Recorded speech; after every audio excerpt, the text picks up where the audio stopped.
മുമ്പ് കാലഘട്ടത്തിൽ അറബിപ്പാട്ട് എന്തോ പ്രത്യേക പോരിഷുള്ള ഒരു കാര്യമെന്നാണ് ഈ ഉമ്മ വിചാരിച്ചിരിക്കുന്നത്. ഏതായാലും ആ ഉമ്മയുടെ അറബിപ്പാട്ടൊന്ന് കേൾക്കാം അല്ലെ? നോമ്പാണ്.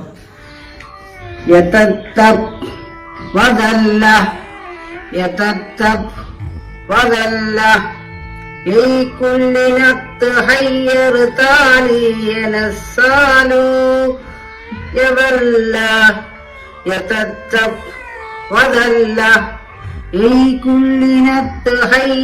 تالي ينزال يولى يتتب وذل في كل نتحير تالي ينزال يولى ما هو كل هموس يرضيه يتتب